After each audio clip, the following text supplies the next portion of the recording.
Tenu de cet important décret relatif, on vous l'a dit au sommaire, à la levée de l'état d'urgence ainsi que des mesures accessoires qui s'y apparentent. Un décret présenté par le chef d'état-major général des armées de Guinée, le général Nuhu Cham, que je vous invite à suivre. Décret numéro 297, PRG, CNDD, GPRG 2010, portant levée de l'état d'urgence sur toute l'étendue du territoire national. Le président de la transition, président de la République par intérim,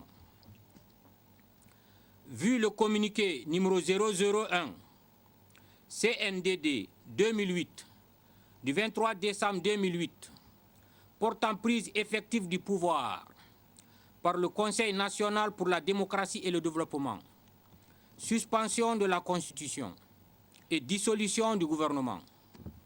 Vu l'ordonnance numéro 001 PRG SIGG 2010 du 29 2008 portant création du poste du Premier ministre chef de gouvernement. Vu le procès verbal de la réunion du CND en date du 6 janvier 2010, désignant Monsieur le ministre de la Défense nationale, deuxième vice-président du CNDD, président de la République par intérim. Vu le discours de Monsieur le Président de la République par intérim du 6 janvier 2010, demandant le choix d'un Premier ministre chef de gouvernement d'union nationale issu des rangs de l'opposition. Vu les accords de Ouagadougou, en date du 15 janvier 2010, désignant Monsieur le ministre de la Défense nationale, deuxième vice-président du CNDD, comme président de la République par intérim, président de la transition. Vu le décret numéro 001 PRG CND PRG 2010 du 19 janvier 2010 portant nomination du Premier ministre, chef du gouvernement d'union nationale de transition. Vu le décret numéro 003 PRG CND de SIGG 2010 du 3 février 2010 portant restructuration du gouvernement. Vu le décret numéro 005 PRG CNDD SIGG 2010 du 3 février 2010 portant nomination des membres du gouvernement. Vu le second tour des élections présidentielles, vu les articles 4, 84 et 90 de la Constitution, décrète, article 1er, l'état d'urgence qui a été décrété sur toute l'étendue du territoire national, conformément au décret numéro 0280 PRG CNDD SIGG PRG du 17 novembre 2010, est levé sur toute l'étendue du territoire national à compter de ce jour, vendredi 10 décembre 2010. Article 2. Le Premier ministre, chef du gouvernement, le chef d'état-major général des armées, les chefs d'état-major particuliers, les commandants des régions militaires, les commandants des bataillons autonomes et les commandants des unités de la capitale, BQG, BIC, sont chargés de l'application correcte du présent décret. Article 3. Le présent décret qui abroge toute disposition antérieure contraire prend effet à compter de sa date de signature et sera enregistré et publié au journal officiel de la République. Conakry, le 10 décembre 2010. Général d'armée Sekouba Konaté, président de la transition, président de la République par intérim, ministre de la Défense nationale.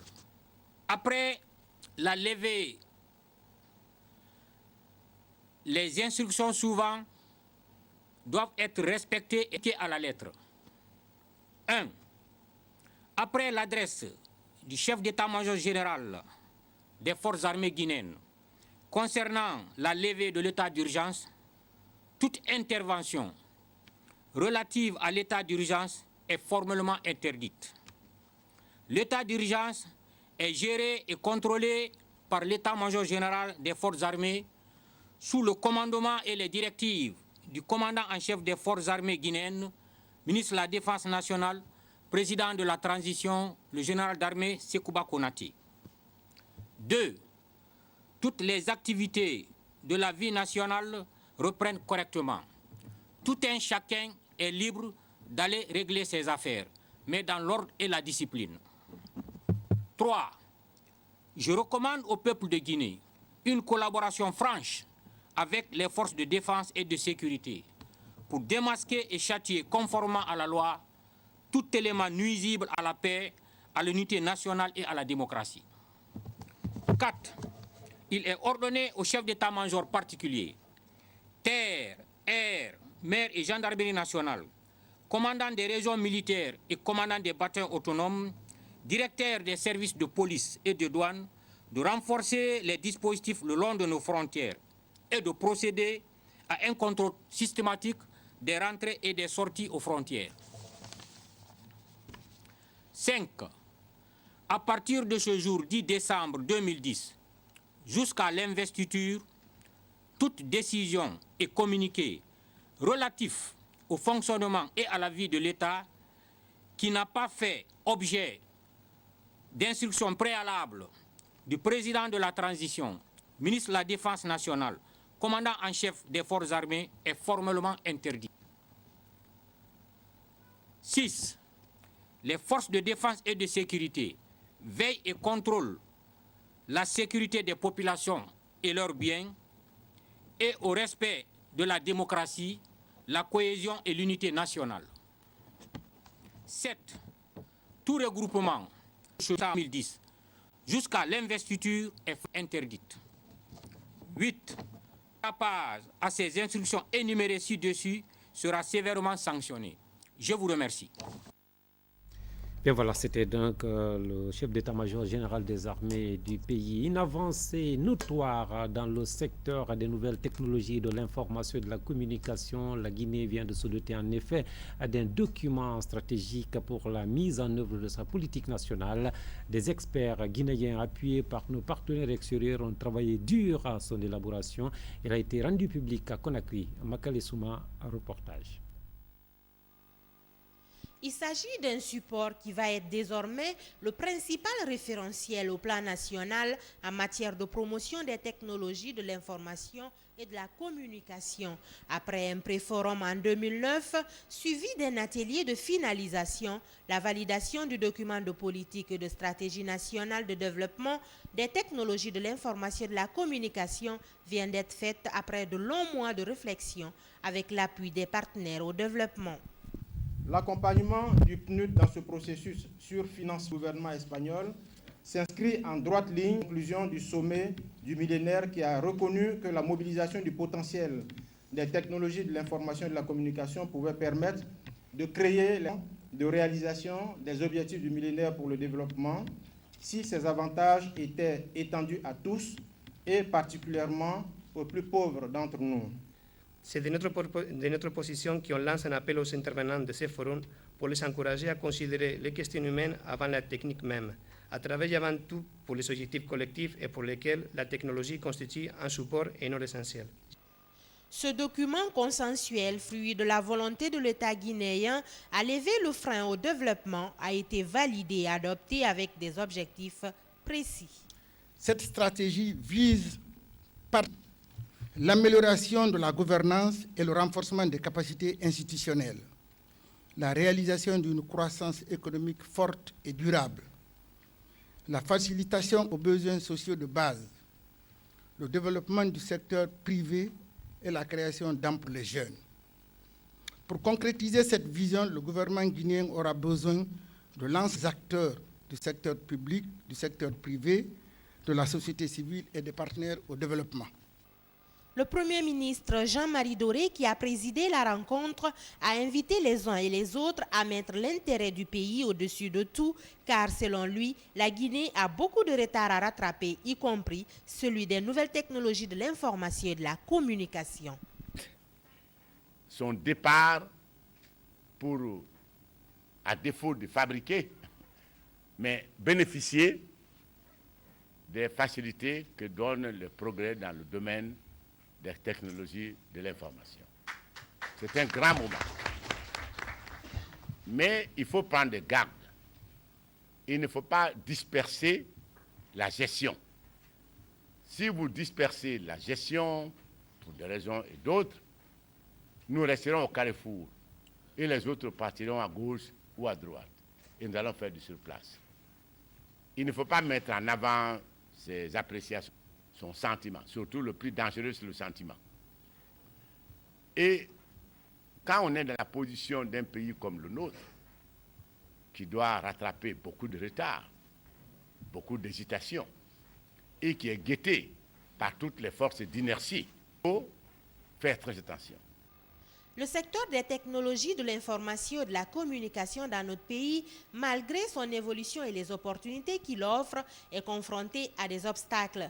Entre autres, une absence réelle d'infrastructures, un déficit énergétique et par conséquent un manque de redéploiement des technologies de l'information et de la communication. La validation de ce document de politique faite, il reste donc son application afin de faire face aux besoins réels du pays en matière de TIC. Parlons à présent des coulisses de la Grande Muette et cette rencontre périodique qu'organise la haute hiérarchie militaire guinéenne. En effet, les principaux responsables majors de l'armée du pays se sont retrouvés récemment au siège de l'état-major de l'armée de l'air à Conakry même. Témoin de la rencontre, le sergent Alassane Diaby. Renforcer l'union et la cohésion entre les frères d'armes pour la sauvegarde de l'intégrité territoriale, voilà le but de cette rencontre périodique entre les autorités de défense et de sécurité, deuxième du genre après celle de l'état-major de la gendarmerie. Ce jeudi donc, la hiérarchie militaire s'est donné rendez-vous à l'état-major de l'armée.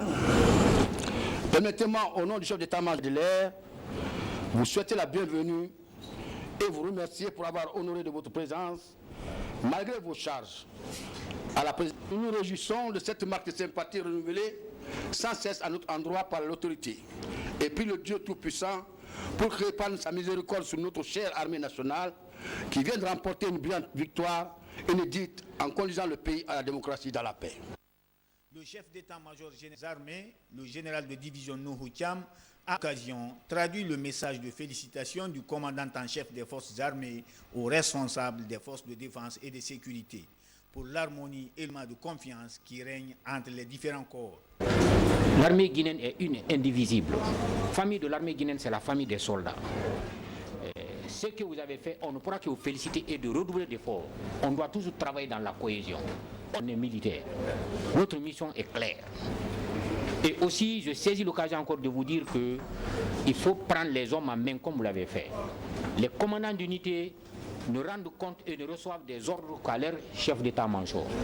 Et les différents chefs d'état-major ne rendent compte et ne reçoivent des ordres que du chef d'état-major des armées. Et le chef d'état-major des armées ne rend compte que ne reçoit des ordres que du commandant-chef des forces armées, qui est le général Sekouba Konaté. La chose est claire.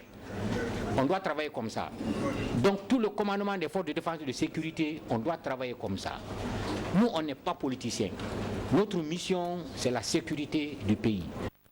Ces rencontres périodiques prouvent la volonté affichée du haut commandement militaire à servir loyalement la nation guinéenne.